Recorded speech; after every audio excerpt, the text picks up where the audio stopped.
Yeah. So okay, you could hear me still now? Now? Testing 1, 2, 3.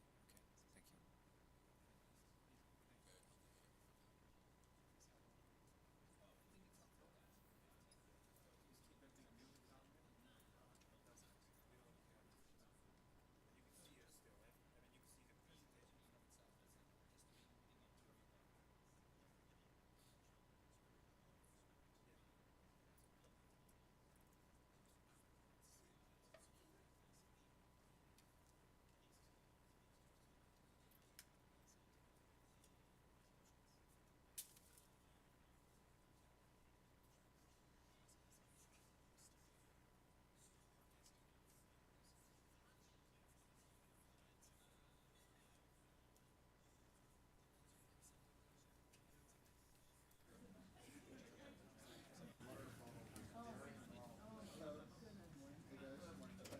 Isn't that fancy?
You have successfully joined the webcast.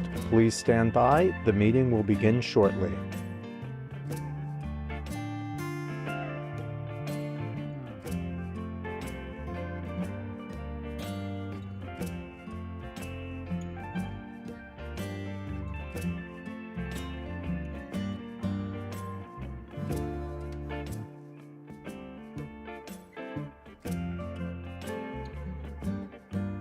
You have successfully joined the webcast. Please stand by. The meeting will begin shortly.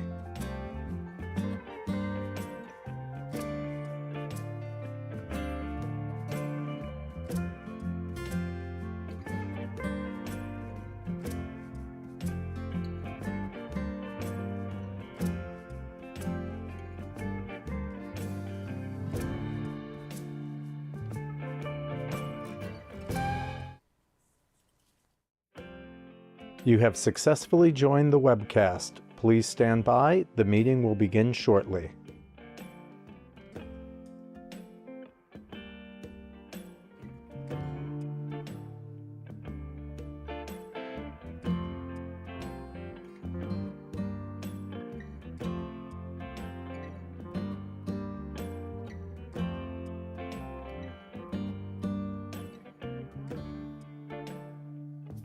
You have successfully joined the webcast. Please stand by. The meeting will begin shortly.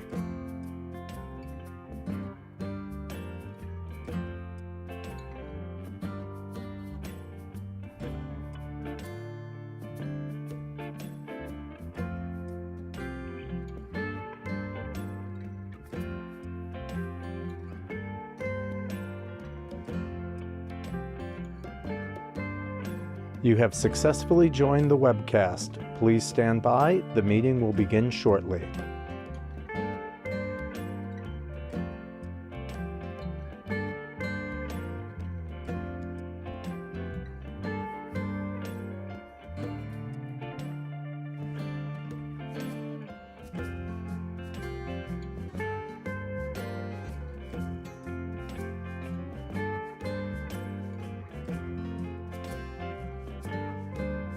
You have successfully joined the webcast. Please stand by. The meeting will begin shortly.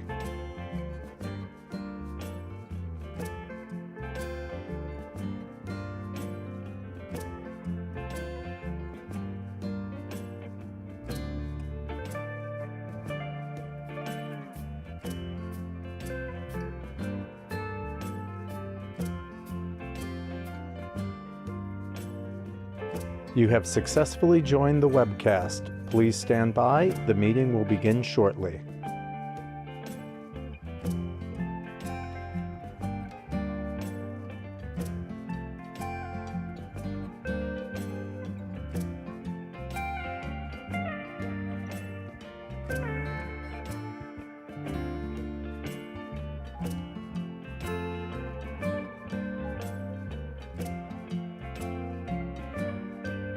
You have successfully joined the webcast. Please stand by. The meeting will begin shortly.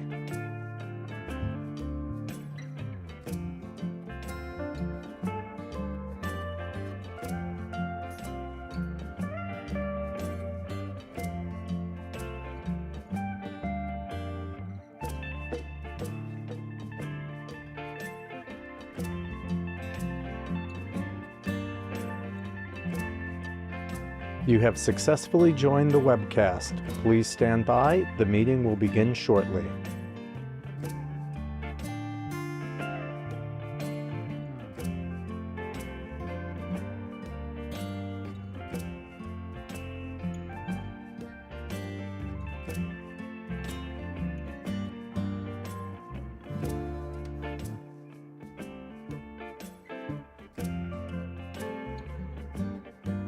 You have successfully joined the webcast.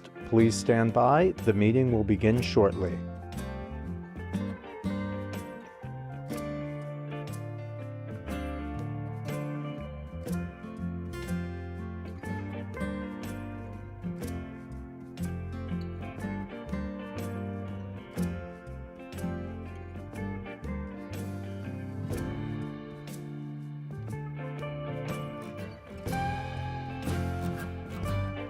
You have successfully joined the webcast. Please stand by. The meeting will begin shortly.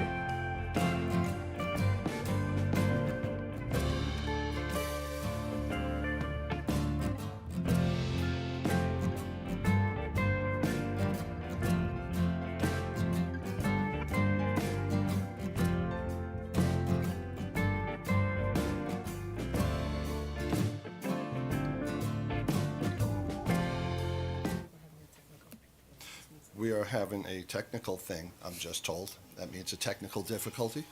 And because we're streamlining and other members of the public throughout the state could be participating, we will try to fix the glitch. I hope everyone got to hear my nice words about Sherry, though. It's okay. Right. The what? That I will move it. Is that from us? Are we good? Did we miss anything that we have to go redo on the record? We heard everything. Okay. Okay. So the minutes are approved. We have two oral reports and presentations before we get to items on the agenda relating to projects. I will first call on Kevin Eunice, ESD's Chief Operating Officer, to provide Hope Night's President's report. Hey, Kevin, thank you.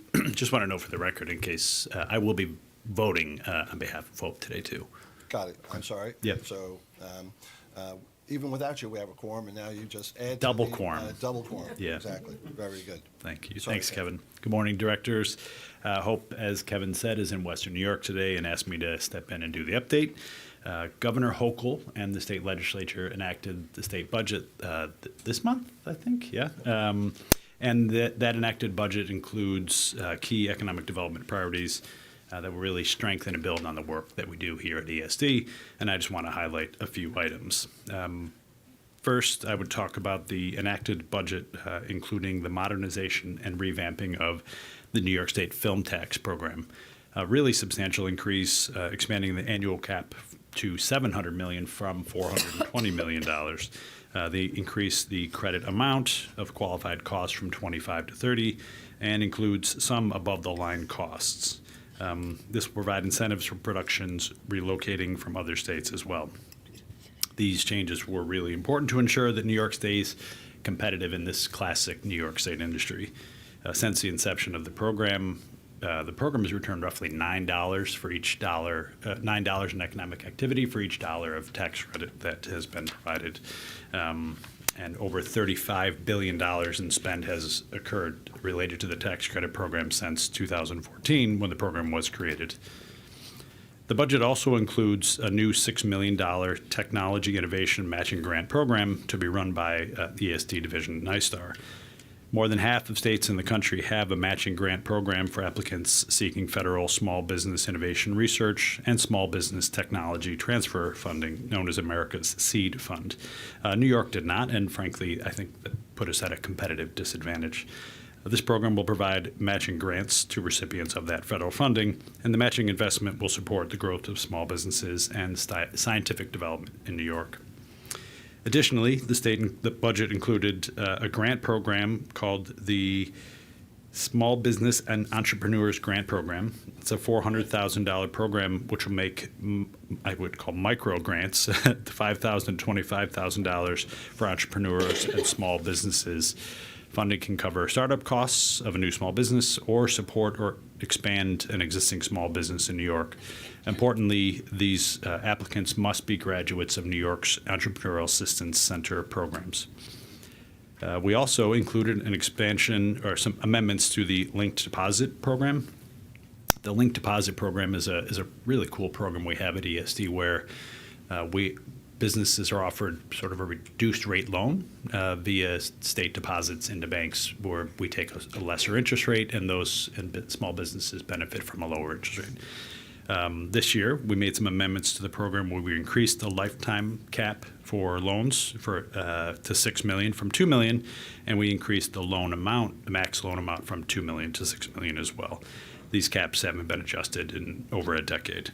It just means we can do larger loans, and we can, support more small businesses, particularly in this high interest environment. That interest buy down is pretty attractive. Since 1994, over 6,000 businesses have been awarded $2 billion in loans. It's a really neat program. The budget also includes $50 million for the Restore New York program. Restore New York has had, I think, 7 previous rounds. It's been a very popular program. Restore New York is for rehabilitation, deconstruction of usually blighted properties in urban cores. So we'll have another around 8 of that program with this additional $50 million. Want to also just, if you don't mind, just to quickly list the folks. A lot of folks work. These are long hours. People working weekends, they're working nights. So I just want to quickly run through a list of ESD staff who have been working really hard on this. So first of all, Allison. On this program or on the budget? On the budget, okay. Yeah. So it's a number of different programs, but Allison Gabir, the head of our policy team, leads that effort. She's been amazing and really just stepped in. I think this is her first year leading that team during the budget. She's always been killing it, but this year in particular, really great to have her there. Allison Kabir, Tom Regan in council, Kyle Satchel in council, Don Sanders from MWB, Rhoda Glickman, and the whole film tax. That was a big part of the budget discussion the year, was the film tax credit program. So Rhoda and the team were really great.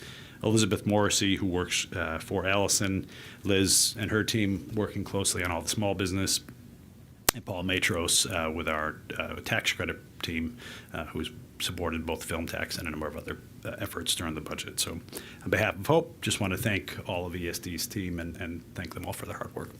Great, thanks, Kevin. Thanks. We'll add the board's thanks as well.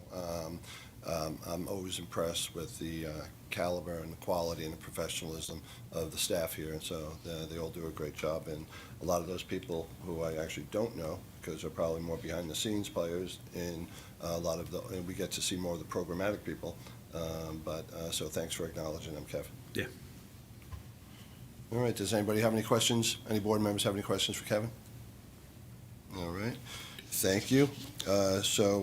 Next up, we have every board meeting, we do a presentation on some program that ESD administers, very educational for the board members as well as the public. And today, we're fortunate to have Amber Rengel. She's our VP and Director of Workforce Development, and she will be doing the spotlight presentation on the Office of Strategic Workforce Development and the first-year accomplishments of that office. So, Amber, the floor is yours. Thank you, Kevin. Thank you, directors. So the Office of Strategic Workforce Development was funded last year in the governor's $350 million investment in workforce development. Our office is just $150 million of that, but we're very excited to be leading the charge in all things workforce as they relate to ESD's strategic focus on industry.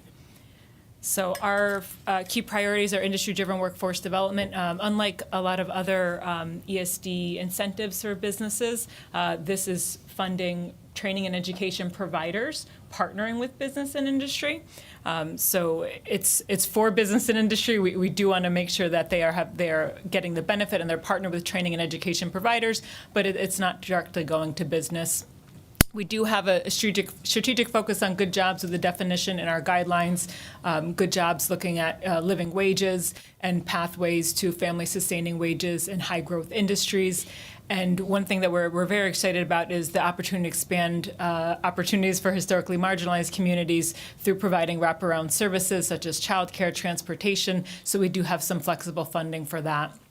We also are very data and outcomes driven, so we have a data and outcomes driven award, and we will be collecting lots of information to publicly post on our website and through dashboards once we start to collect some outcomes data. So we want to make sure that we're funding what continues to be successful and reevaluating to define this list. So these are the statewide targeted industries, and then we also have a number of regional targeted industries as well.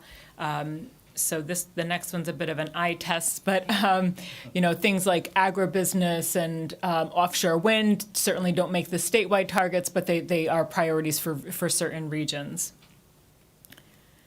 So the first program is a $35 million capital grant program. This is a very generous award. ESD is covering up to 50% of the total project cost, which is a little bit higher than traditional. And the awards range from $100,000 to $3 million. And these are for projects that are directly funding training and education providers and the technology needed for training. Our Pay for Performance program has two program tracks. This is the flexible funding. This is operating funding. So the operating grants are for a wide range of programmatic costs, from curriculum development to training support services, wraparound services, childcare, transportation. This again is another very generous award. ESD is providing up to 75% of the total project costs for awards ranging from $50,000 up to $1 million. And this is, to date, our highest, in the number one category of, applications we receive and awards we've given. The Capacity Building Award is a data metrics-driven award. This is for existing programs who are placing trainees directly into good jobs. So the award's based on the number of trainees placed in good jobs in the previous calendar year. We want to recognize the organizations doing the good work already and help them expand capacity. Our submission timeline for the year is now on a quarterly basis. We're currently evaluating round 3 for the first quarter, and then have deadlines the next few quarters. We started So I started in August. We launched our program in October. We made our first a round of awards in December, our second in March, and now we're moving to a more sustainable quarterly basis for awards. Do you have a rolling basis application Yes. like the REDCs do? Yep. So they're open open on a rolling basis, and we just batch them quarterly. Got it. These are some of the metrics that I mentioned that we'll be tracking and reporting on: the enrollment and completion, credentials earned, and then some post job placement earnings, and looking at the growth of those earnings over time as well. We do have our first year progress report. As I mentioned, the office officially launched late last summer, early fall, but the governor's announcement was last April. So to align with the governor's announcement, we had a one-year progress report in roughly 8 months, which we're very proud of. And some of the core functions of the office, things that we've hit the ground running and already started with and are going to continue in the coming years, are to drive innovative high-impact workforce programming, to continue to fund innovative approaches to workforce development. We're going to continue to work with the regional councils and with our other ESD colleagues on identifying strategic industries and places where there are training and education gaps, and also connecting the dots across regions and industries, really looking at scaling programs that are working in some regions and where there's a need in other regions. So, and while working with our Department of Labor and SUNY and CUNY colleagues as well. To date, we've had 22 awards for over $13 million, training over 6,600 New Yorkers, partnering with over 200 businesses, and leveraging over $10 million in matching funds. That is just in the first 2 rounds. So we're really excited to continue this work over the next year and provide even a larger impact. The next, our annual report kind of outlines the year ahead. We are working on establishing a resource hub for grantees to define some best practices. So in addition to our guidelines for applying for the award, we want to provide them with some best practices in things like partnering with industry and providing wraparound services. The regional strategies, so the last December, the Regional Economic Development Councils all did a regional workforce strategy that was a regional report. We've incorporated some of that information into our report, and we'll continue to work with the regional councils in leveraging their regional strategies as well. So we have links in our report to the regional strategies and also here. We are, essentially getting out. I did 3 REDC meeting presentations last week. We're getting out, doing lots of presentations, sharing information.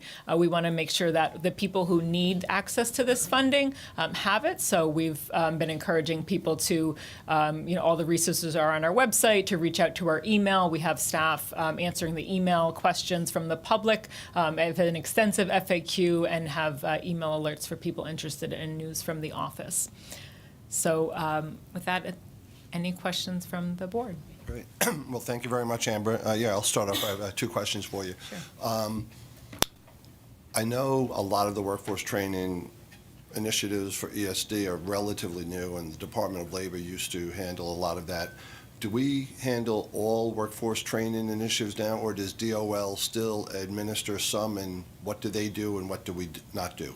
So DOL still has everything that DOL has always had. I like to remind people that it's a mouthful, but the Office of Strategic Workforce Development is essentially carving out our piece. We have $150 million in workforce funding for our regional investments and our investments that are going to support our industries. So DOL still has all their funding, still in control of all their funding. Under the $350 million investment, the governor also invested $109 million in the Department of Health, and with this recently enacted budget, doubled that. So now there's $218 million in health, because healthcare is one of the questions we get often, because we're not focused on healthcare, but the Department of Health has $218 million now to focus on healthcare workforce initiatives.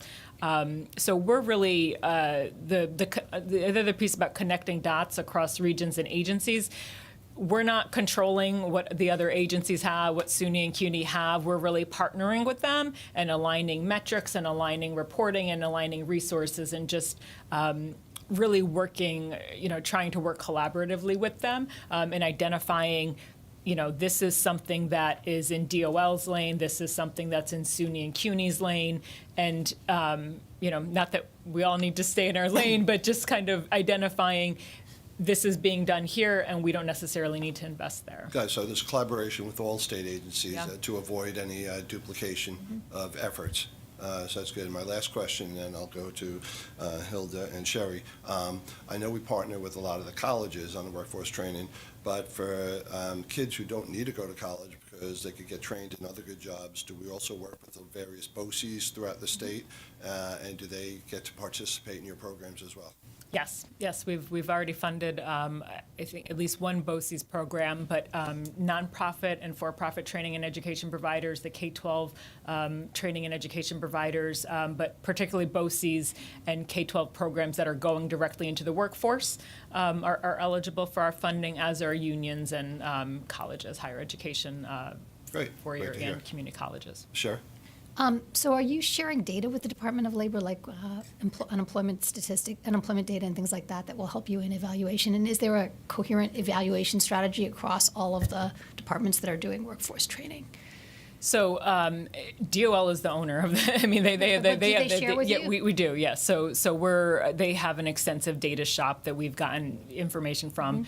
We're the platform that we're developing for reporting under the $350 million across agencies is actually housed at the Department of Labor. We're utilizing their one-stop operating system, OSOS. So DOL is a very strong partner in the data situation, yeah. As they should be, since Yeah, the wraparound services, the applicants have to have that plan included in their proposal. it is, And they need to show something. So some of the applicants and even awardees are partnered with organizations who are, more social service providers. So we are looking for it. So we're trying to target historically marginalized communities, and we understand that there are needs, associated. We need to remove barriers to employment. So we encourage partnerships. So if you're a training and organization provider who is doing a great job with the training, has great business partnerships, but you don't necessarily have the strong social services side, we encourage partnerships. And we have a couple of examples of those, of organizations who are partnering with social service type organizations and community-based organizations who are providing access to wraparound services, mental health care, career coaching, and all that. So it does need to be part of the application. thank you. Great. Any other questions for Amber? All right. Well, thank you very much, Amber. So now we'll continue with our agenda, and we'll go to the project section of our agenda. And out of respect to members of the public who came here, wishing to speak, we're going to take that item out of order, and we'll do that project now, so they don't have to wait and listen to the couple of dozen other projects that we will be voting on today. So I'm going to hand this over to Toby J. Ayasimi. She's our AVP of Real Estate and Community Relations, and we also have Arda here and other members of the real estate team to answer any questions that board members have on this real estate transaction. So Toby? Thank you. Good morning, directors. Good morning, Chair. The directors are requested to take action on the World Trade Center Site 5 development project related to affirmation of amendments to the modified general project plan, override local zoning regulations, authorize the acquisition and disposition of real property, provide authorization to execute an initial agreement, deed, and project documents, and authorization for staff to take related actions. The proposed project was first introduced to the directors over 2 years ago, so before continuing with today's request, I'd like to offer some background information. The World Trade Center Site 5 General Project Plan was originally adopted by the Lower Manhattan Development Corporation, ESD subsidiary, in 2004 to provide for memorial and cultural uses as well as commercial redevelopment of the World Trade Center after the September 11 attacks. The plan provided for 5 commercial towers, public open space, and a performing arts center surrounding the Memorial and Memorial Museum. The 2004 World Trade Center General Project Plan allowed for commercial and/or hotel use on Site 5. Site 5, located at 130 Liberty Street, is the southernmost site of the World Trade Center campus and the location of the former Deutsche Bank building, which was severely damaged on 9/11. LMDC, using federal community development block grant funds to acquire, remediate, and clear Site 5. In 2006, the Port Authority and LMDC entered into a memorandum of understanding by which LMDC would swap 130 and 140 Liberty Street, including Site 5, with the Port Authority for property it owned at the center of the campus to enable the 9/11 Memorial and Memorial Museum, as well as the Performing Arts Center, to be built within and proximate to the footprints of the Twin Towers. In response to Community Board 1 input, LMDC began discussions with the Port Authority about the possibility of allowing for residential development at Site 5. In 2019, LMDC and the Port Authority entered into another memorandum of understanding to jointly issue an RFP for Site 5 that would allow as-of-right commercial development or mixed-use development, including a requirement for an affordable housing component, which would require a modification to the general project plan. In early 2021, after a competitive RFP process, a mixed-use project and a development team of Silverstein Properties, Brookfield Properties, DeBar Development, and Omni New York was conditionally designated. Since conditional designation, there have been over 30 public engagement meetings on the proposed project, including meetings with the Community Advisory Committee, presentations to Manhattan Community Board 1, and meetings with project stakeholders such as the Coalition for 100% Affordable World Trade Center Site 5. When the proposed project was first introduced, the public review process for the modifications to the general project plan to allow for mixed-use development, as well as the public review process for the real estate transaction and deal terms, were expected to be carried out simultaneously. However, in response to requests from local elected officials and to allow for more time for discussions around increasing the project's affordability requirement, the processes were bifurcated.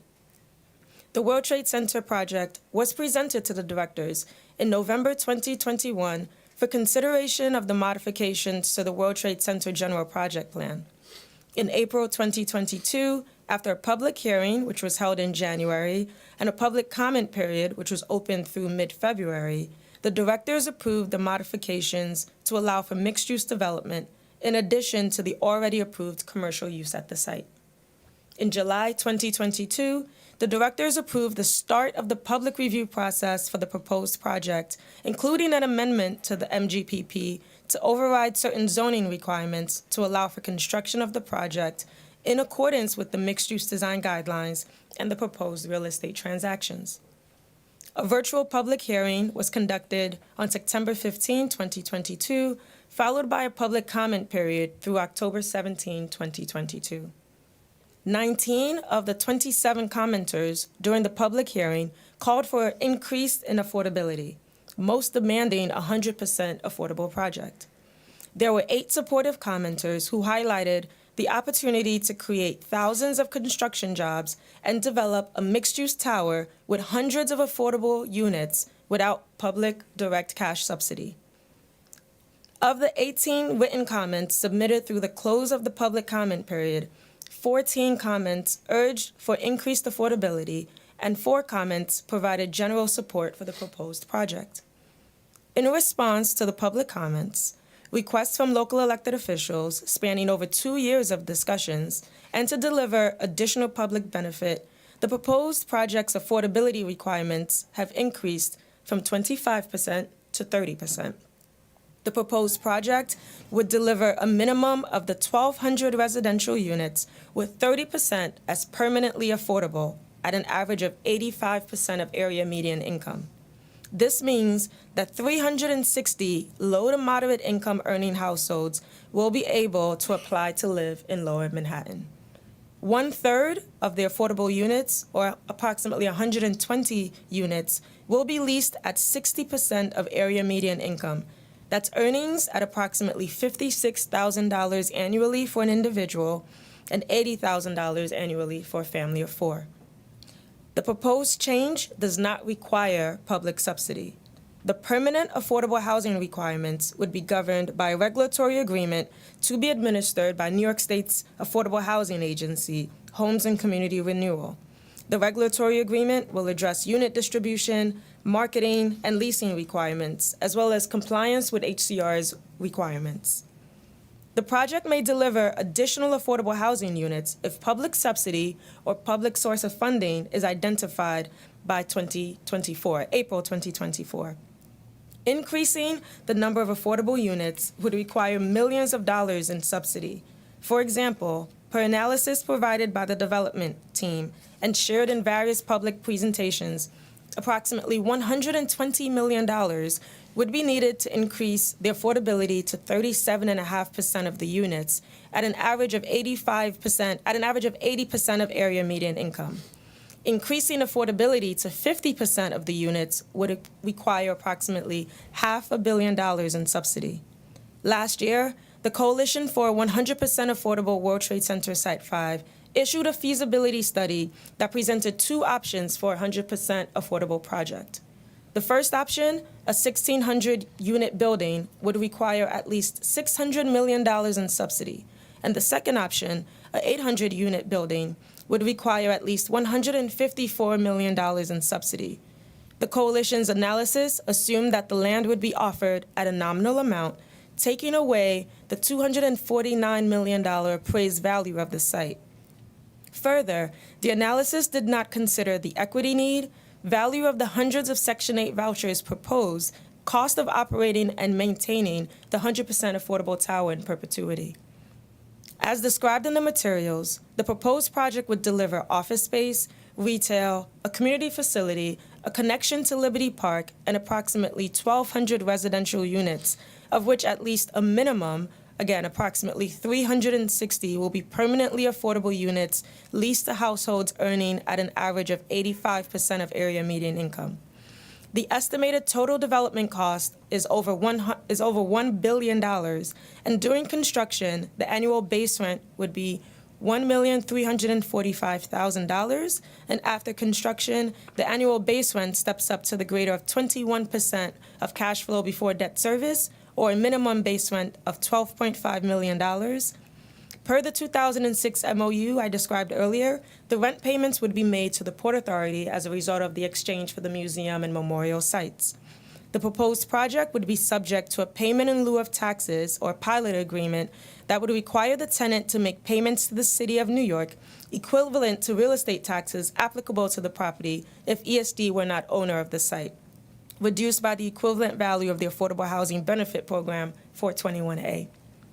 I'd like to note that the mixed-use design guidelines have been revised to enhance the guidelines for the community facility and for vertical circulation to the community facility, including the pedestrian bridge to Liberty Park and the through-site connection. On May 16, the LMDC Board, ESD subsidiary, voted to approve the proposed project. With this real estate transaction, LMDC would transfer the site to ESD, and ESD would enter into a long-term lease with the developer, again with the rent payments being directed to the Port Authority. With the requested actions, the directors will affirm amendments to the modified general project plan, override local zoning regulations, authorize the site acquisition and disposition, provide authorization for staff to execute an initial agreement, deed, and project documents, and authorization for staff to take related action. I'd like to note that there is also a revenue sharing agreement related to the project, and discussions around the negotiations of that revenue sharing agreement will be carried out by senior staff. Thank you, and I'm happy to answer any questions. Great. Toby, that was a terrific presentation on a rather complicated real estate transaction, and you walked us through it smoothly, and I just want to make sure that myself and the other board members just understand the basic elements of the deal. And if I have this right, based on the materials I read and your presentation, so LMDC owns it now. Yes. They are going to transfer fee title to ESD. ESD is going to then enter into a 99-year ground lease with the developer. At the end of the lease, Port Authority will take title to the property. And during the lease, Port Authority is entitled to the rental payments because of the transfer of the property for the other uses that you mentioned before. That's correct. Do For we the have that right? museum- Yes, for the 9/11 museum and memorial sites. Great, thank you. And one other question. On the affordables, so 30% of the units are going to be permanently affordable. And then out of the affordables, is it 1/3 of them will be at the 60% median income level? That's correct. When the project was first introduced, it was introduced with 25% affordable requirements, so a quarter of the units. And again, as a result of these discussions, and without having identified or found a public subsidy source given the sheer cost and volume of it, the project's affordability has been increased to 30%. And in that 30% affordability requirements, we're providing for a mixed income and diverse development, so you have low to moderate income units. The low income units, of course, being the 60% option that I referenced, and then there will be another third of the units at an 85% AMI band, and then another third, another 10% of the units at 110% of area median income. So when you take those three tranches together, you have the average of 85% of area median income, which again provides for an economically diverse range of affordability. At the 110% AMI tranche, you're looking at a household where there might be two public servants, there might be those who offer for a teacher or a nurse, and that income is able to support that income band, and again, provide for both low to moderate income units in the project. Great. Thank you very much. Before we get to questions from, or comments from the public, other board members have any questions for Toby? Okay, hearing none. As I mentioned earlier, we received, and all directors received a copy of written comments, some of them from elected officials at the federal, state, and local level that we received and that have been posted on the ESD web page. We do have members of the public here with us today. We're going to have Joel Coltman from ESD Real Estate administer and manage the public speakers, and I'm going to ask each public speaker, as all state agencies do, request you limit your comments to 3 minutes or less.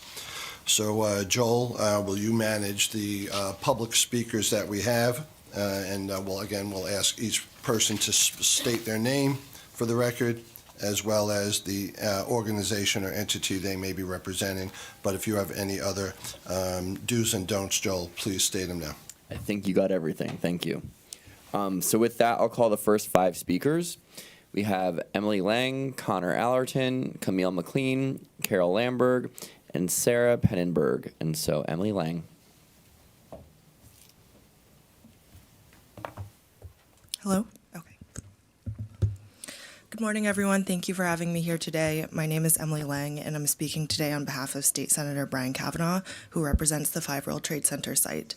As we've already expressed in multiple different forms, including a press conference, press release, and official letter, we want to reiterate that we are strongly opposed to moving forward with the public approvals for the proposed project and related real estate transactions at World Trade Center Site 5 before securing the additional resources necessary to increase affordability at the site. We urge you to pause now and reconsider. All of the elected officials, including Councilmember Marte, whose office is represented here, as well as Congressman Dan Goldman, Manhattan Borough President Mark Levine, Assemblymember Charles Fall, Manhattan Community Board 1, and community advocates are unanimous in our opposition to moving forward. 5 World Trade Center is publicly owned land and a tremendous opportunity to bring sorely needed large-scale affordable housing downtown. We strongly believe that public agencies that control a major development site in a community where affordable housing is so scarce would work to provide greater levels of affordability than deals that are typically done on private development sites. And we urge ESD, LMDC, and the Port Authority to continue to work with the state and the city, the developers, the elected officials, and the community to identify additional funding sources before moving forward. Again, we strongly urge you to pause and reconsider. Thank you. Thank you. All right. Connor Allerton.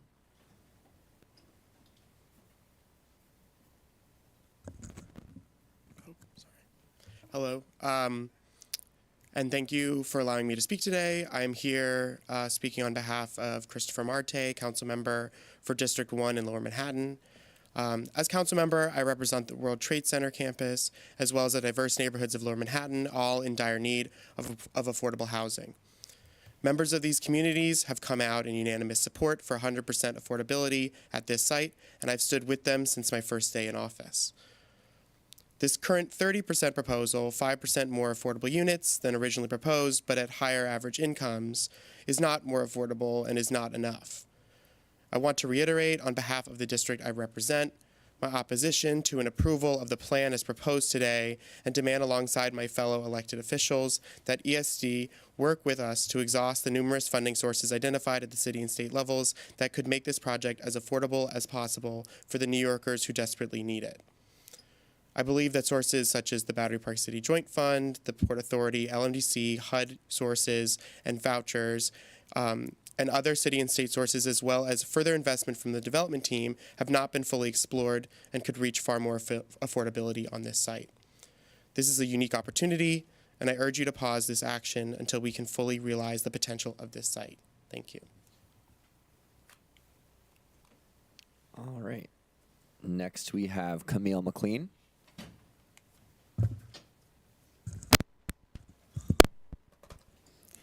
You hear me okay? Would you like to fix the microphone? Are you having an issue with the audio? Just leave it where it was. Okay, sorry. Tall. Thank you. Thank you for the opportunity to offer comments on the proposed development of the 5 World Trade Center site. My name is Camille McLean, and I am speaking on behalf of the Citizens Housing and Planning Council, CHPC, a nonprofit civic organization dedicated to the city's housing and planning needs. Public discussions of affordable housing sometimes make it seem like achieving affordability is an act of will, when it is really a decision about the distribution of resources. The creation of affordable housing in Lower Manhattan is indeed an important opportunity. On its own, maximizing affordability here sounds like an unquestionable good. But it's important to examine not just opportunity, but also opportunity cost. What would funds otherwise achieve if they were not dedicated to this project? The affordability in the ESD-sponsored proposal would be paid for through a pilot arrangement that exchanges future public revenues for affordability, mimicking how tax incentives for mixed-income housing have worked. These foregone revenues would not exist in the absence of this project and could not be spent for other purposes. This is an important contrast with the idea of tapping into other public subsidy programs to address affordability goals. New York typically spends all the funds appropriated for affordable housing. So directing more into one project means there's less available for the many other affordable housing developments seeking funding. And with a high-cost building such as this one, steering resources from one project or neighborhood to another can actually reduce the total amount of affordable housing public dollars can buy. We are not suggesting that government should not use its resources in high-cost locations. But this does pose difficult choices that should not be ignored. Putting other funding sources into this project could mean putting off unspecified affordable housing investments in neighborhoods such as the South Bronx or Central Brooklyn. But the review of local projects does not typically involve consultation with other neighborhoods or their representatives. It is important to give voice to those communities that might otherwise quietly be deprived of affordable housing resources. In acting, we urge ESD to consider funding issues responsibly, not only for what helps affordable housing in this neighborhood, but also for affordability for all New Yorkers. Thank you. Great. Carol Lamberg.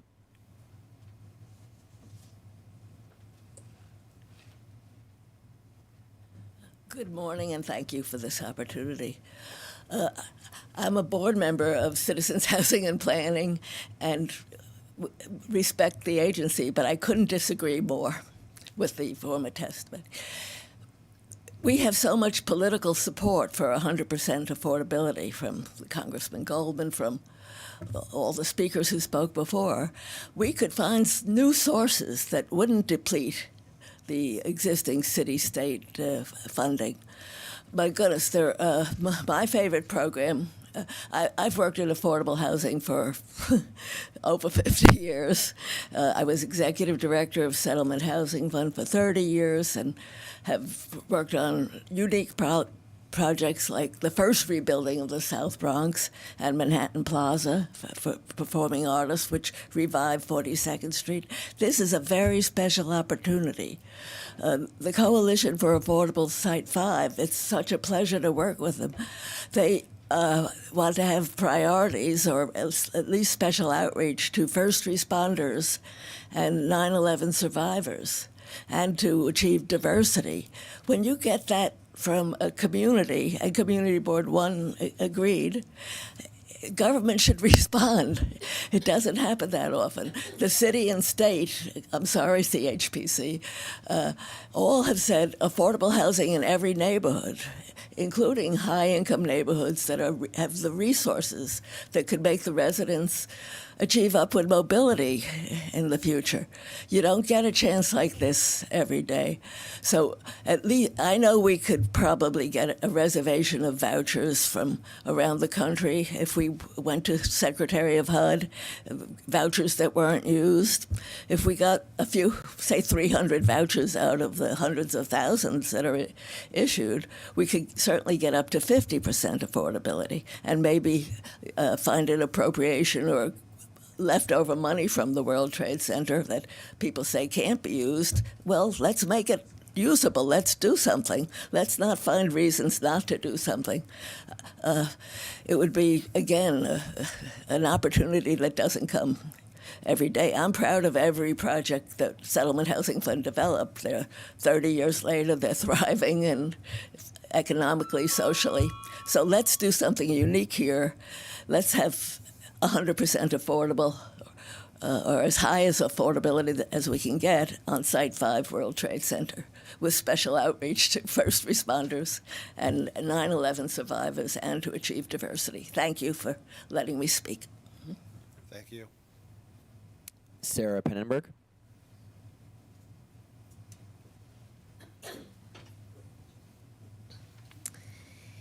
Thank you, Empire State Development Directors, and good morning. My name is Sarah Pennenberg, Political Coordinator with SEIU 32BJ. Thank you for this opportunity to provide comment on 5 World Trade Center.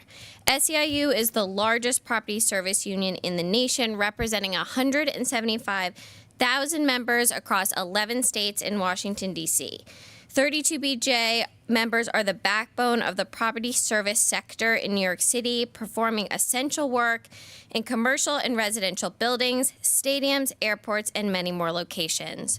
Our members are diverse, but we are united in our cause to raise employment standards across our industry.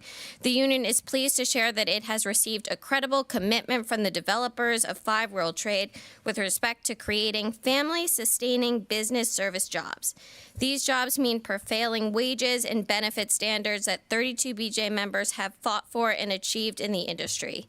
5 World Trade is projected to create 10,000 construction jobs and 1,900 permanent jobs, generating $1.9 billion in economic outreach. These employment opportunities and economic growth is essential for the city's resurgence and providing a much-needed boost to the local economy. The proposed development delivers approximately 1,200 residential apartments, with 30% of them being affordable, 360 units designated as permanently affordable housing. Giving the severe shortage of affordable housing will produce 5 times the number of affordable housing typically created in the area in a year. This will be achieved without any public subsidies, making these homes permanently affordable. A notable feature of the development is an 11 1,000 square foot community space that will be operated by Education Alliance. Education Alliance is an ideal partner for the site. The community facility will be open to the public. Education Alliance is actively engaging in the community to ensure that the programs and services offered and catered to the needs of the residents. In summary, 5 World Trade Development is an integrated property of Lower Manhattan, New York as a whole, and I urge you to support the project. Thank you. Thank you. Okay, I'll be calling the next group of speakers. We have Daisy Paez, Josh Notchwitz, Vittoria Fariello, and Anya Horberger.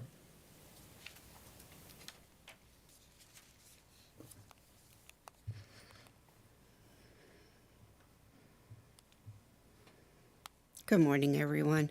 My name is Daisy Paez. I am a lifelong resident of the Lower East Side. I am a district leader of Assembly District 65 Part B, and I am a proud member of the Educational Alliance community.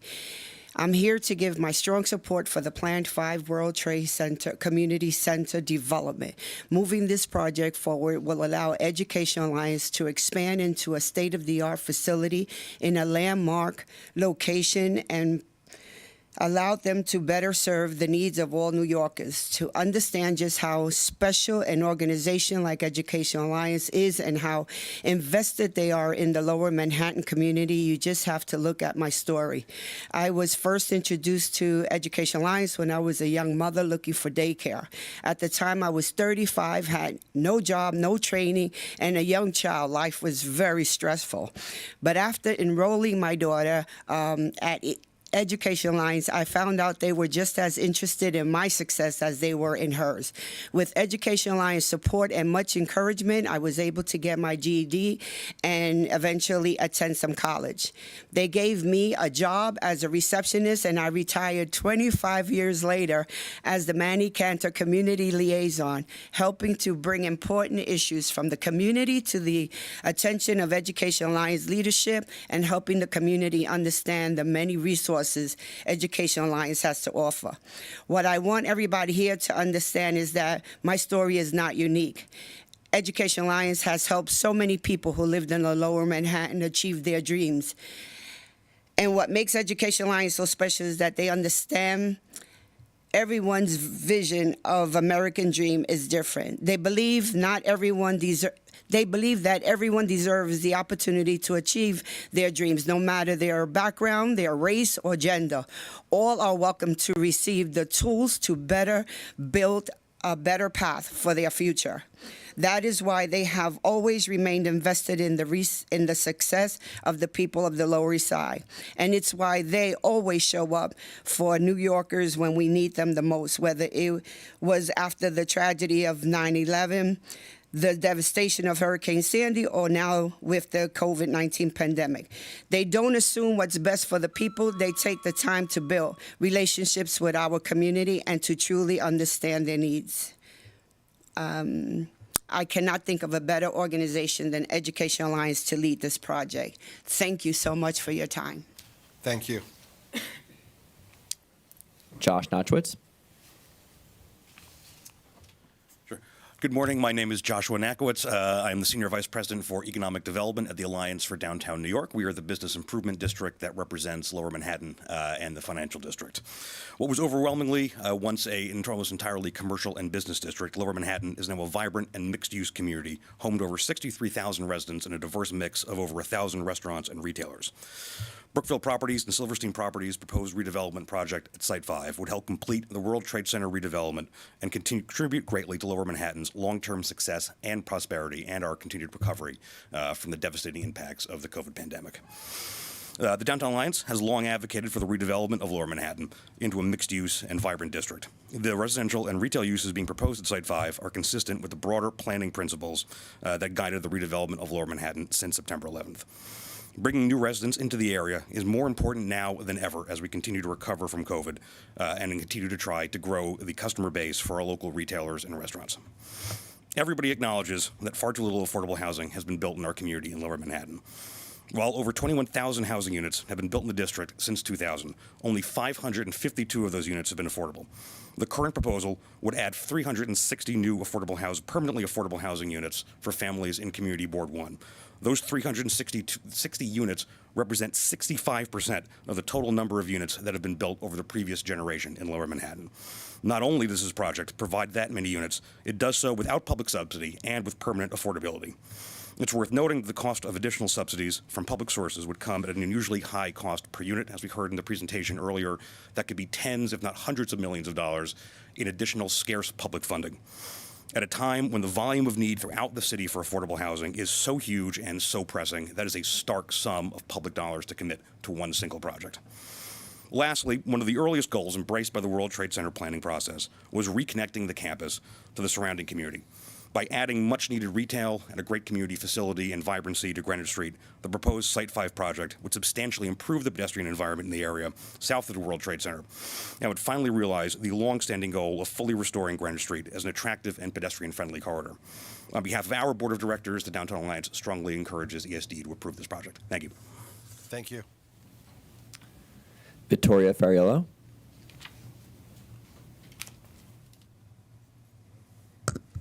Thank you, and good morning, directors. Thank you for having me. My name is Vittoria Fariello. I'm a district leader here in Lower Manhattan. I am also a member of the Coalition for 100% Affordable 5 World Trade Center. Before I begin, I want to note that, as Toby said, the LMDC has had over 30 public meetings.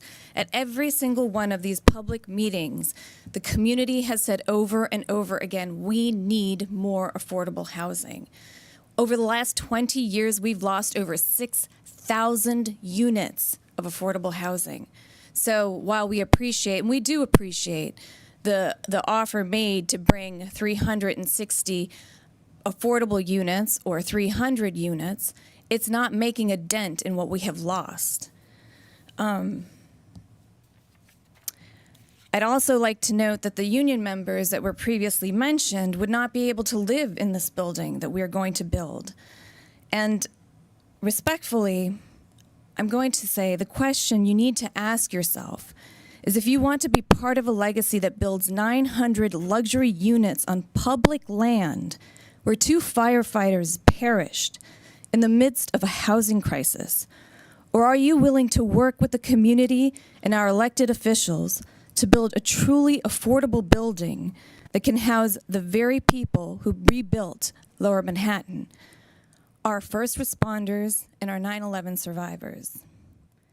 You don't need to proceed with this plan right now. This building is prohibitively expensive. So I urge you to do the right thing. I urge you to demand a plan with 100% affordable housing at the site. Thank you. Thank you.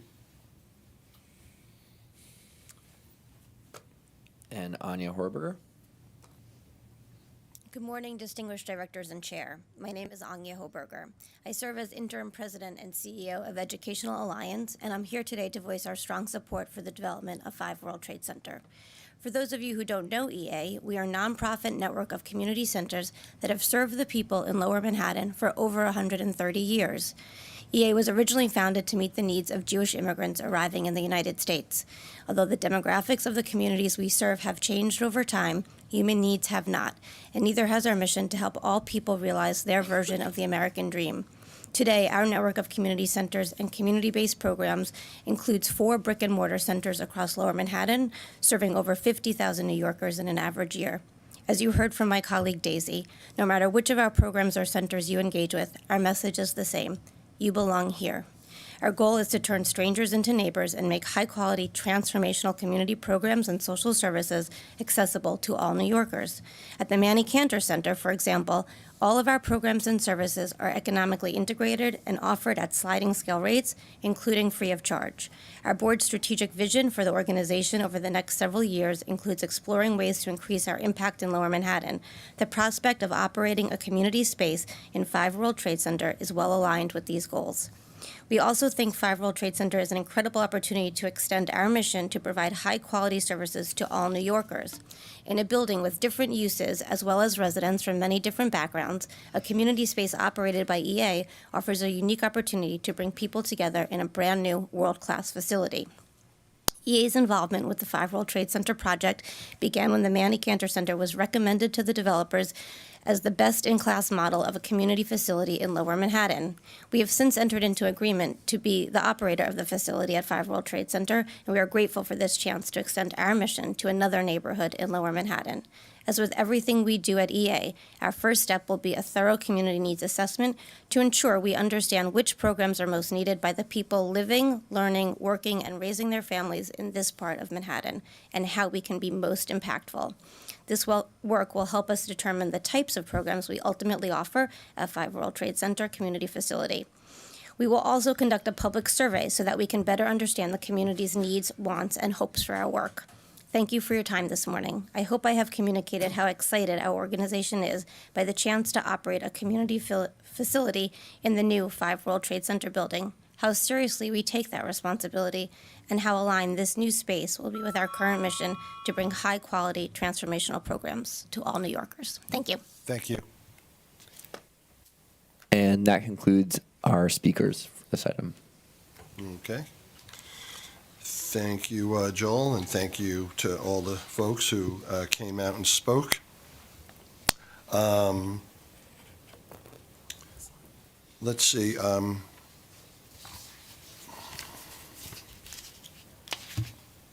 Toby, question for you. If I heard you correct, by us approving this today, there's still a decent window of time, up to almost a year, 8 months to 12 months for the elected officials and the community groups to try to cobble together additional public funds. Is that correct? That's correct. With today's approvals, the proposed project would provide for a minimum of 30% of the units as permanently affordable. However, that doesn't preclude the ability to increase affordability at the project. While the cost of it is high, we are affording for an additional year, so until April 2024, to be able to, in coordination with the coalition, with the electeds and various stakeholders, identify a subsidy source to be able to increase affordability at the project. Very good. Thank you, Toby. Do any directors have any other questions? If not, then I'm going to move this item to approve it. And I want to just reconfirm for the record what we're actually approving. We are affirming the revised amendment to the MGPP, voting to override local zoning regulations as set forth in the materials that we received. We're making a determination of responsibility with respect to the developer and the development partners. We're authorizing the acquisition and disposition of real property in accordance with and contingent on receiving all approvals under the Public Authorities Law. And we're authorizing staff for the execution of the initial agreement, the lease, the project documents, and the lease administration agreement, and authorizing the taking of any other actions related to the foregoing. So that is my motion, and Hilda, you second Yes. The motion. All board members, all in favor? Aye. Any opposed? None. Any abstentions? None. The motion is approved. Thank you very much. We're going to continue on now with the rest of the agenda with the projects and the regional projects section, starting with the Finger Lakes region, where we have 2 items and 2 separate votes. And I'm going to ask Laura Fox O'Sullivan, the Regional Director of ESD's Finger Lakes region, for her presentation. Laura, you are on the phone, I believe. Yep, I'm here. Thank you so much, Kevin. Good morning, everyone. We're asking the directors to approve a $2 million capital grant for the Strong National Museum of Play from the Regional Council Capital Fund Round 11. The grant supports a portion of the cost for construction and renovation of the 29,000 square foot welcome atrium and a 5,000 square foot portal of play, which creates an architectural focal point in the nearby neighborhood of play, which is truly transformational to the downtown landscape in Rochester and driving tourists and economic activity to the museum and the surrounding area. This is a total project cost of $15 million. Can I take any questions on this one? No questions here, Laura. All right, next up we have the Junior Achievement Discovery Center at Eastman Business Park. We're asking the directors to approve a $562,000 capital grant to Junior Achievement of Upstate New York from the Regional Capital Fund Round 7. The grant supports the establishment of the Paychex Junior Achievement Discovery Center, which is a nearly $3 million project. The Discovery Center is a proven model that has been implemented in 30 cities across the U.S., with the Rochester location being the first in New York State for junior achievement. The Discovery Center is a transformative, state-of-the-art learning environment that brings their curriculum to life and enables students to test their skills in an interactive ecosystem with the guidance of business professionals and mentors, serving as an inclusive education and community resource for all. The student experience at the center will be supported by 13 hours of curriculum in the classroom per semester, and they will experience the jobs, products, and services that are authentic to the organizations that make up the Finger Lakes regional economy. The center will be located within the city of Rochester in a 19,000 square foot space at the Eastman Business Park. The center expects to serve over 10,000 middle and high school students per year, many of whom are impacted by poverty. Can I take any questions on this one? Any questions for Laura? Hearing none. All right. We need to have two separate votes. The first vote is Hilda. This is the item you'll be recusing yourself. So let the record reflect that Hilda Rosario recuses herself on item 3A. And so I will move that. Sherry seconds it. Any comments? All in favor? Aye. Aye. Any opposed? None. And one abstention. The motion carries. The next item that Laura presented to us for Discovery Center, I will move it. John Wang, you second it. Any comments or questions? Hearing none. All in favor? Aye. Any opposed? None. No abstentions. Both matters approved. Laura, thank you for your presentation. Thank you. We'll now move to the Central New York region, where we have 3 items and 3 separate votes. And we have James Fail, our Regional Director of ESD Central New York Region. And Jim, why don't we, after each presentation, we'll do the vote, and then you could just go on to the second presentation. All right, sounds good. Good morning.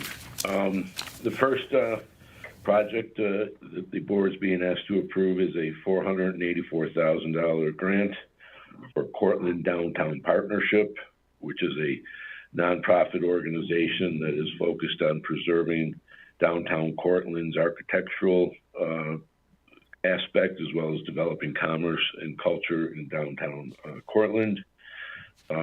This helped to, the funding helped to bridge some funding shortages during the renovation process. The main focus was to renovate a 4,900 square foot building in downtown to create 2 market rate apartments and a business incubator center. Previously, this project had also received some Restore New York funding, which the board approved back in 2018. Let's take any questions. Any questions for Jim on this? Hearing none. There are no comments from the public, nor were there any comments from the public on the 2 Finger Lakes votes that we just voted on. So I will move this. Benson, you second. Any comments, questions? None. All in favor? Aye. Any opposed? None. The motion carries. Jim, continue. The second project the board's being asked to approve is a $314,000 grant to Home Headquarters, which is a nonprofit housing and community development organization here in Syracuse. This was a round 7 award through the regional council process. And this project was to focus on the rehabilitation of underutilized buildings in the Syracuse area, mostly in the distressed areas of Syracuse. Any questions? None. I will move the matter. Hilda seconds it. Any questions? None. No comments from the public. All in favor? Aye. Aye. Any opposed? None. The motion carries. Jim, your third item? All right, the board is being asked to approve a $21 million grant to Northeast UAS Aerospace Integration Research Alliance, also known as New Air. This is an alliance with private industry, academic institutions, military assets. This is working together with the FAA to designate a 50-mile corridor test site between Rome and Syracuse. This project has been completed and is operational. Questions? Okay. Don't see any questions. Again, like all the items, the materials were shared with the board members ahead of the meeting, which were reviewed. We have no questions from the public. I will move it. John Wang seconds it. All in favor? Aye. Any opposed? None. The motion carries. Thank you, Jim. We will now head to Michael Yavoli, the Regional Director of ESD's Capital Region, for a presentation. Good morning. Today, I am requesting the directors approve a $400,000 capital grant to Sisters Property LLC for a portion of the costs associated with the renovation of 2 historic properties and related site improvements along the waterfront on the Catskill Creek in the village of Catskill in Greene County. The project is a CREDC Round 9 priority project and a total project cost of $3.7 million. Sisters Property LLC is a privately owned real estate development company created with the sole purpose of renovating the 4-land campus in Catskill. Prior to this grant award, in April 2018, the Village of Catskill was awarded a $1 million Restore New York 5 grant to support a $4.3 million investment in the 4-land building itself, a blighted historic 5-story, 48,000 square foot former furniture mill and warehouse, which sat vacant for decades. After commencement of the Restore project, the developer, Sister Properties, learned of structural issues with the building that significantly increased the overall cost to complete the project. Also in 2019, the grantee decided to apply to Round 9 of CFA, requesting additional funds to support the higher cost of completing the 4-land project and also to renovate the neighboring Book House building, a 3-story vacant historic building located on the same site. The grant, the CFA grant, supports the renovation of both of these historic side-by-side mills that have sat vacant again for decades, and the related site improvements over 100 yards along the waterfront on the Catskill Creek. The project represents a waterfront art district in the historic zone that was previously neglected. These sister properties, as they're called, have created a private sector art-related venue that services the creatives in Greene County and beyond. The project includes over 60,000 square feet of historically renovated space connecting Main Street to the waterfront, and in total, Sister Properties spent $15 million on these projects, so far exceeding the amount required under the grant. Components include 34 art studio spaces. There's a waiting list for those. Co-working space, 3 art gallery spaces that are programmable, a restaurant, and over 100 yards of reclaimed and programmed waterfront space along the Catskill Creek. In addition, the Book House serves as a full-service event space with multiple event rooms and 2 lodging units. Project connects with the Capital Region Economic Development Council's regional strategy of core, strengthening our communities at their core and making them more attractive to talent and private investment, as well as supporting the creative arts and tourism. Questions? Any questions for Michael? If not, We have not received any comments from the public on this either, so I will move it. Kevin Eunice seconds it. All in favor? Aye. Aye. Any opposed? None. The motion carries. Michael, are you doing the next item, or is Steve Garlick doing the next item from the Regional Capital? Steve's up, I believe. Yeah, Kevin, I'm here. Thank you. Okay, Steve. Today's the board. We're asking the board to approve a $22 million grant to the New York Center for Research, Economic Advancement, Technology, Engineering, and Science Corp., more commonly known as New York Creates. New York Creates is a not-for-profit entity that manages the Albany Nanotech campus and the other high-tech related projects across New York State. The grant is going to be used by New York Creates to start the design of a new building with approximately 45,000 square foot clean room at the Albany campus. The expanded space will allow New York Creates to accommodate current partner growth on the campus and hopefully to land competing for the National Semiconductor Technology Center, which will be funded by the Federal Chips and Science Act passed last year. So the overall project will ensure that the Albany campus remains at the forefront of chip R&D capabilities. Are there any questions? No, but a very, very impressive acronym, if I say so, Steve. So.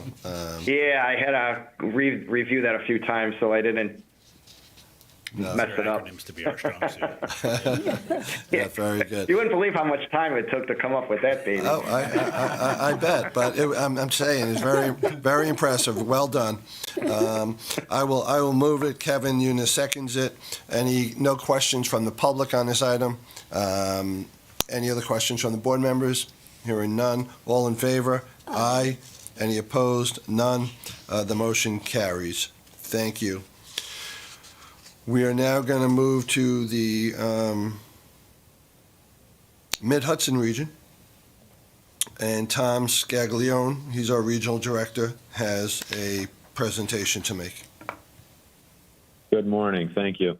The directors are requested to approve a $350,000 regional council capital grant from Round 12 for the Center for Photography at Woodstock, the CPW 25 Diedrich Street Capital Project, located in the city of Kingston in Ulster County.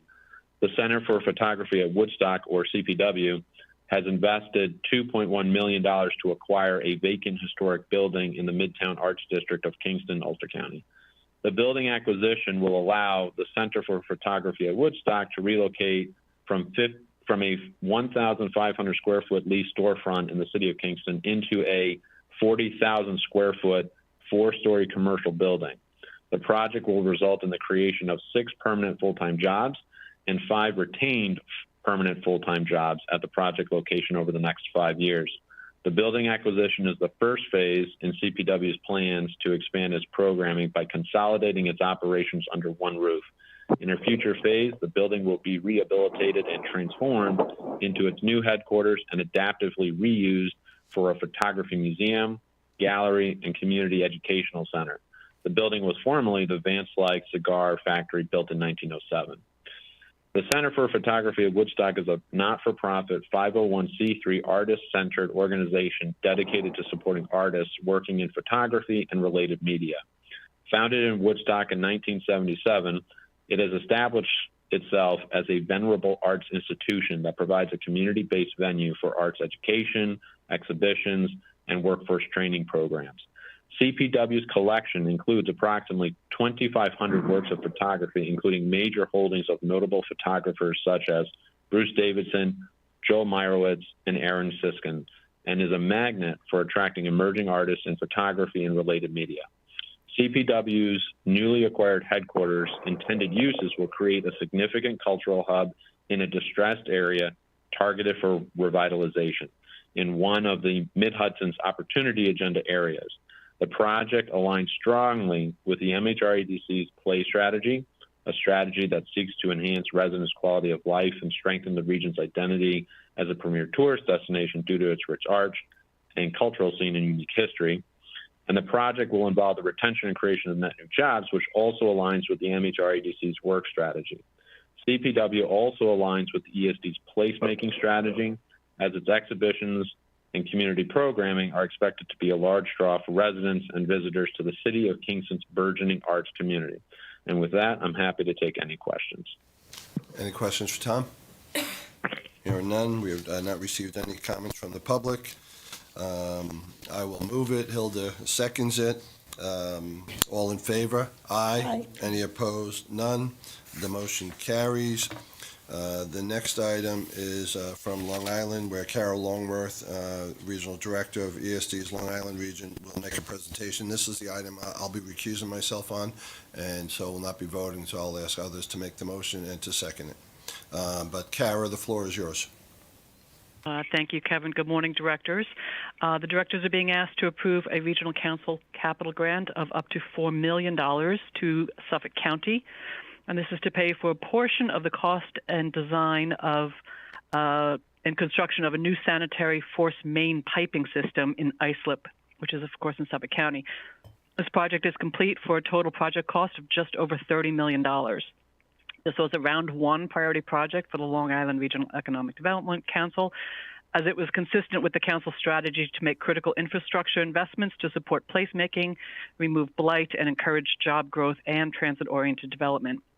When the county first applied for this grant in 2011, they were planning to build a new sewer treatment plant in the town of Islip near the Ronkonkoma train station and the MacArthur Airport. This part of Suffolk County was unsewered at the time, and the lack of sewers inhibited future development. There was significant development potential on both sides of the railroad station, which is one of the busiest in the region. There was over 200 available acres there for future development. Several years after this grant was awarded, the county did an engineering study and determined that rather than a sewer treatment plant, it would be better to build a force main system and a pump station and direct the sanitary flow to the Southwest Sewer District and the recently upgraded Bergen Point wastewater treatment plant. That is a project that they proceeded with and that they've completed today. As a result of the sewer project, the north side of the railroad tracks is currently being developed. It's a project that this board is familiar with, called Station Yards, or formerly known as the Ronkonkoma Hub. This development will ultimately include nearly 1,500 housing units and commercial space. Also, the county is currently developing a plan to develop the 170 acres that are on the south side of the tracks. The pump station and sewer main, as completed, can service up to 1.5 million gallons per day, and the Station Yards project, when completed, will only use about 400,000, or 27% of that capacity. So there remains significant more capacity for future development in the area as a result of this project. This project was completed in 2020, and it is ready for disbursement. Happy to answer any questions. As Chairman Law noted, he will recuse himself from this item. Are there any questions or comments from the directors? Again, noting no comments from the public, I would entertain a motion for approval. So moved. Second? Second. Any opposed? The motion carries. Okay, thank you, Kara. Thank you, Kevin. Yep. The next, we will hear from Kelly Baccarizzo, our Director of Tourism Grant Programs for Market New York Grant Programs, and we have two items. Yes, good morning to everyone this morning. The first project is for Historic Hudson Valley. They are located in the Mid-Hudson region. They are a not-for-profit educational and historic preservation organization headquartered in Tarrytown, New York. In November of 2022, round 12 of the Regional Economic Development Council, HHV was awarded a Market New York Working Capital Grant in the amount of $421,000. This grant supports a portion of the cost to produce and promote an internationally renowned tourism special event, the Great Jack-O-Lantern Blaze. The Blaze, as it's otherwise known, is a multi-location Halloween-themed event that delights millions of visitors with a spectacularly spooky walkthrough experience where thousands of hand-carved pumpkins in elaborate displays light up the night. With event locations in both Nassau and Westchester County, it's a magical, family-friendly tourism experience for all ages, increasing tourism visitation and spending in both the Mid-Hudson and the Long Island regions of New York. The project is in the planning stages now, with the event scheduled to take place over a 4 to 5 week time period set for mid-September through mid-November 2023. And if anyone has any questions, I'd be happy to answer it for this project. Okay, do we need two separate votes on these two items? No? Okay, and no questions? So Kelly, continue with item B. Absolutely. The second project for Market New York this month is Gym Rat Basketball LLC, based in the Capital District. They are a limited liability company that organizes and hosts the largest basketball event of its kind in eastern United States.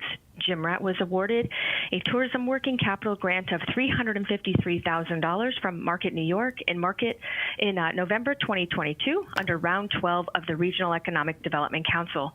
The organization will use the funds to develop and promote a marketing campaign to attract competitors, spectators, driving visitation to the overall capital region and generating the maximum impact through overnight stays and visitor spending.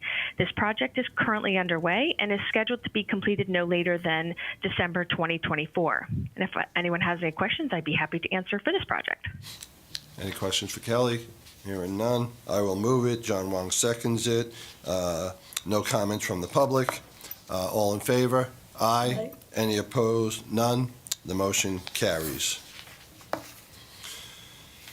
Okay, now we're going to the At the Direction of Projects, and we have Simone Bethune, our Senior Project Manager and Coordinator of Projects for Loans and Grants, and she has several projects, and again, we doing all of them in one vote? One vote, very good. So, Simone, the floor is yours. Thank you, Chairman Law. Good morning, everyone. As a reminder, at the direction of grants refer to those commitments listed in the New York State budget that enhance the state's communities through cultural, educational, research and development, and civic organizations. These projects originate from the governor or the New York State Assembly or Senate, and ESD is named to administer the funding but does not select the recipients of funding.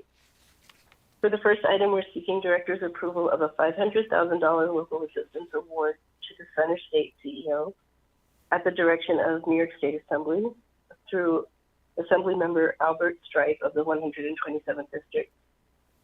This funding, provided under the 2022-2023 budget, will support Center State CEO objectives to advance strategic industries in the Central New York region and promote diversity and inclusivity in the local business community, particularly in the unmanned aerial systems and semiconductor industries. Project activities will take place between April 2022 through December 2024 and will include tasks such as locating and advertising shovel-ready development opportunities, recruiting businesses in key industry supply chains, and conducting outreach via trade shows. The next item requests director's approval of a $500,000 appropriation to the Queens Chamber of Commerce, the oldest and largest business association in the borough. Funding was made available from the Local Assistance Program at the direction of State Assemblyperson Catherine Nolan of the 37th District in the 22-23 New York State budget. Grant funds will be used to support business outreach and technical assistance to Queens-based businesses, as well as businesses looking to relocate to Queens through various programs, including but not limited to Next Stop Queens and the Queens Tech Council. The initiatives will seek to educate, market, and advance the economic well-being of the Queens-based business community. This project is expected to be complete in March 2024. The next item, we are seeking director's approval of a $12 million appropriation made to Long Island University. This award, included in the 2015-2016 budget as part of a larger $400 million appropriation from which the funds for this project are derived, will be funded from the Transformative Investment Program at the direction of the Executive Chamber. LIU has become one of America's largest comprehensive private universities, offering more than 500 academic programs across multiple campuses, spanning the New York metropolitan area, overseas, and online. These funds are being made available for the LIU's College of Veterinary Medicine to support the construction of new facilities for the college, including the 33,100 square foot Vet Learning Center building and the 16,400 square foot Vet Teaching and Research Center.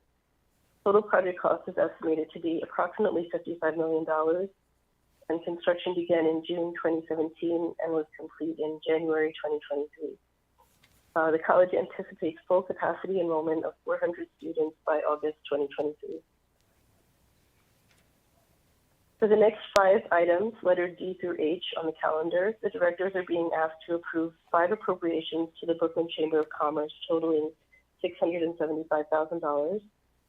These 5 appropriations are being made from the Local Assistance Program from the 2022-23 New York State budget and will be sponsored by New York State Senators Bill Murray, Roxanne Persaud, Andrew Bernardes, and New York State Assemblyperson Marcella McCain. As a not-for-profit organization and an affiliate of the Brooklyn Alliance Incorporated, the Brooklyn Chamber is a main driver of community and economic development across the borough's diverse neighborhoods through services to employers in the New York City region. The grant funds will be applied to operating expenses in support of 3 programs: Brooklyn Goes Global, Good Health, and Brooklyn Bridge to Employment Career Expos. Brooklyn Goes Global featured the 2022 Summer Fancy Food Show, supporting at least 5,000 exhibitors. The Good Help program, the Alliance's boutique job placement service, will allow the Alliance to serve at least 50 businesses and make at least 30 job placements and screen at least 200 candidates. Finally, the Brooklyn Chamber will host 4 career expos to facilitate the hiring needs of local Brooklyn employers and the needs of local job seekers. Grant funding will be applied to these programs through December 2023. I can take any questions. Any questions for Simone on any of these items? All right. And again, these are at the direction of the state legislature, and the governor have approved these projects, and we're the agency where they are facilitated through. They have to go through some agency, and it's us. And staff then coordinates all of the legal requirements with the applicants. So I will move all of these. John, you second them? We have no questions from the public on this. Are there any other comments from the directors? We'll take a vote. All in favor? Aye. Aye. Any opposed? None. The motion for all of these carries. Thank you, Simone. Thank you. And our last item on the agenda are the administrative actions.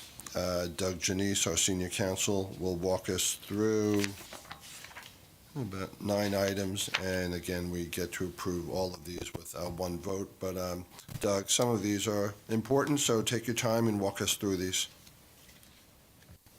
Thank you, Mr. Chairman. Good morning, directors.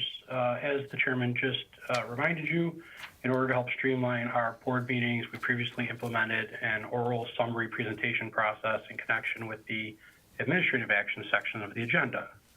So you each receive a full set of written descriptive materials for each of these items in your materials, as you have for this meeting. But rather than having individual oral presentations on each, I will provide a brief summary of the items.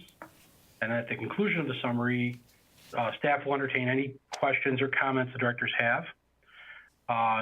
We actually have 10 items this morning, so the 10 items submitted for your consideration today and for which you have received written materials are summarized as follows. Item 5A is relative to the disposition of the Livingston Correctional Facility to the Livingston County Industrial Development Agency. The Livingston Correctional Facility, currently owned by both Empire State Development and the state, will be transferred to the Livingston County IDA for redevelopment as a business park. This transfer furthers the goals of the Prison Redevelopment Commission's report. Directors are asked to take the following actions: make a determination of no significant effect on the environment, authorize the acquisition of portions of the Livingston facility owned by the state, authorize the disposition and conveyance of fee title to the Livingston County IDA, and authorize the corporation to take all related actions. Item 5B is relative to the authorization to enter into an amended contract to extend the term and provide additional operating support for the operation and administration of the Northland Workforce Training Center. The directors are asked to authorize a contract amendment with Economic Development Group, Inc., or EDG, the not-for-profit entity that operates the Northland Workforce Training Center on the east side of Buffalo, New York. EDG was originally selected in 2016 via a competitive procurement, and their contract expires in June.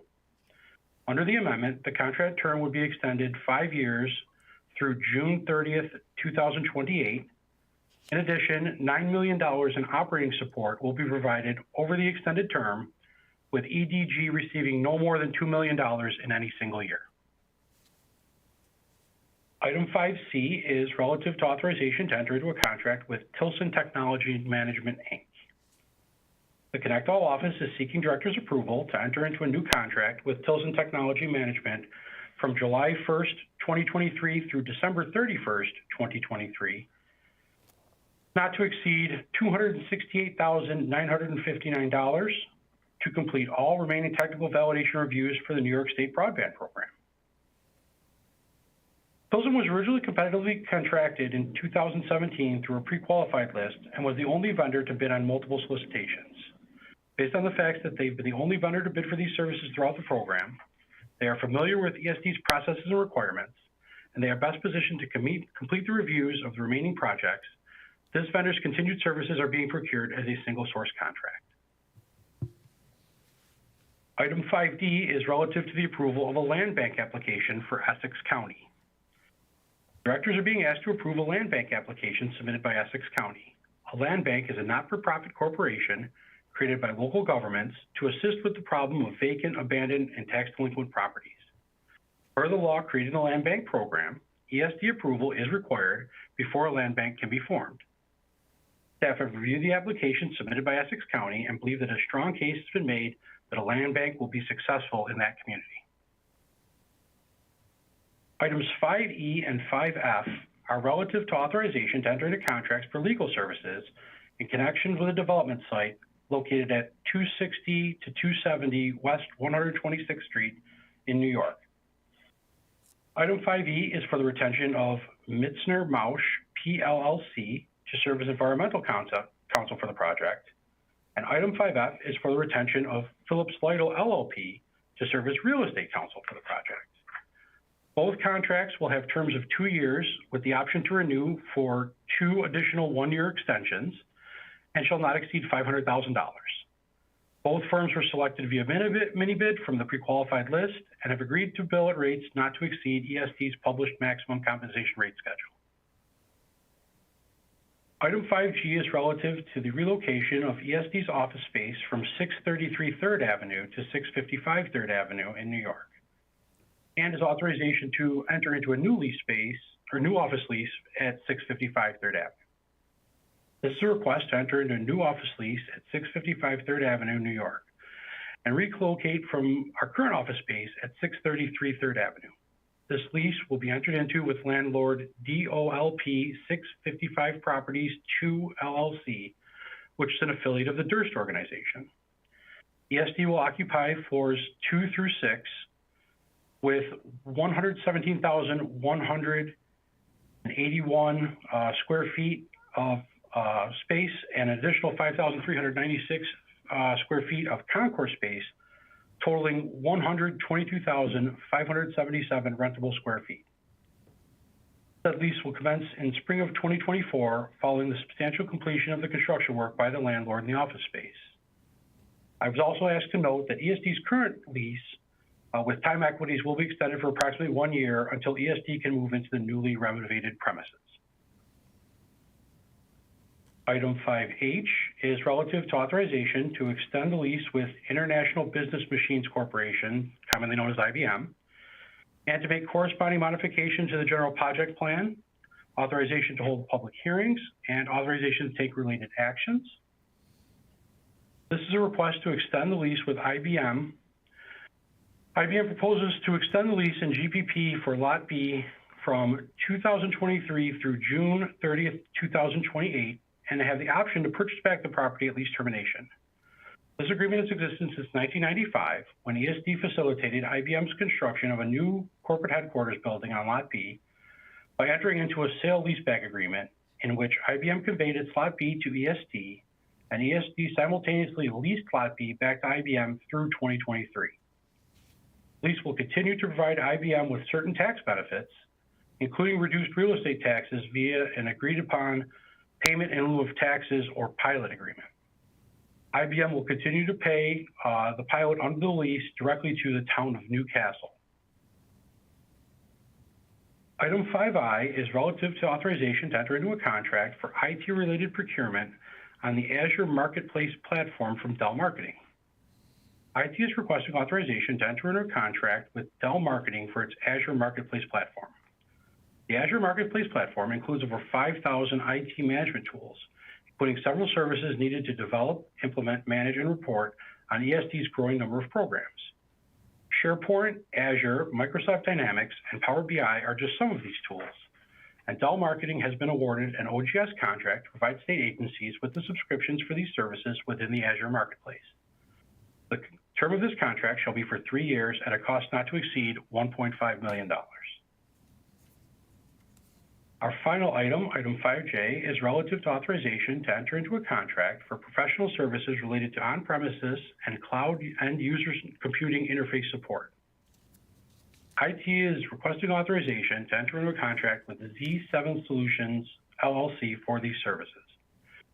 Z7 Solutions will consult on a variety of aspects of ESD's IT framework, including VMware, Dell EMC, Carbon Black, Wise, NVIDIA, Google, and Microsoft. Their expertise is key to assisting ESD in maintaining a robust, secure network environment. They will also provide all operating system and application support that runs on the virtual desktop infrastructure. Z7 is being procured as a discretionary purchase as the vendor is a certified MWBE. The term of this contract shall be for 18 months at a cost not to exceed $432,300. I will now turn this back over to the chair, who will call for any questions or comments you may have on any of these items before calling for a vote. We also have item-related staff on the line today as well to take any questions. Thank you. Thank you, Doug. The backup material for all these items was shared with the board and was on our director's desk as well. Doug, one question on item G. If everything went smooth, when would we expect to vacate our current space and move into the new space? Do we have sort of a target month for that? Chair, but I'm going to turn this over to Ashley Larison, and she's going to give you an idea of the proposed timeline. Thank you.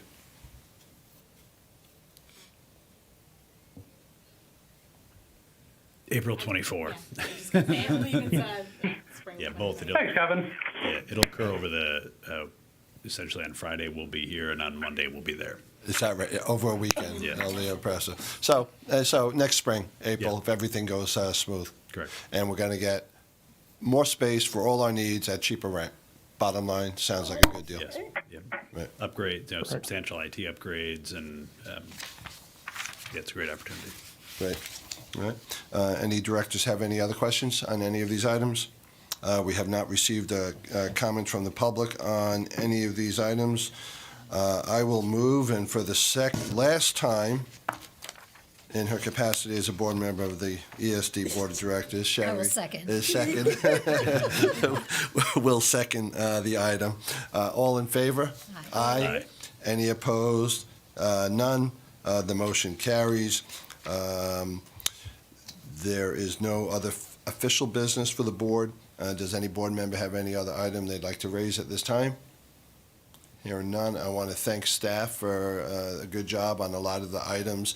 And when I jumped to the item after the World Trade Center, I didn't see her exit, but Arta, please let Toby know the board members thought you did a terrific job on a very complicated transaction, and she walked us through it, in a terrific way. So for you and your team who handled all of that and everybody else who was involved in that matter, thank you. Again, I want to thank Sherry for her service.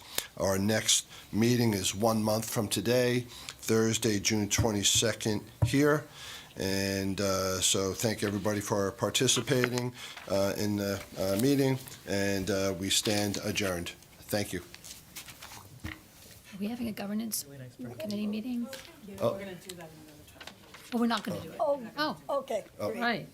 So there's no other committee meetings after this board meeting, and so we are officially adjourned. I did it 3 times last week.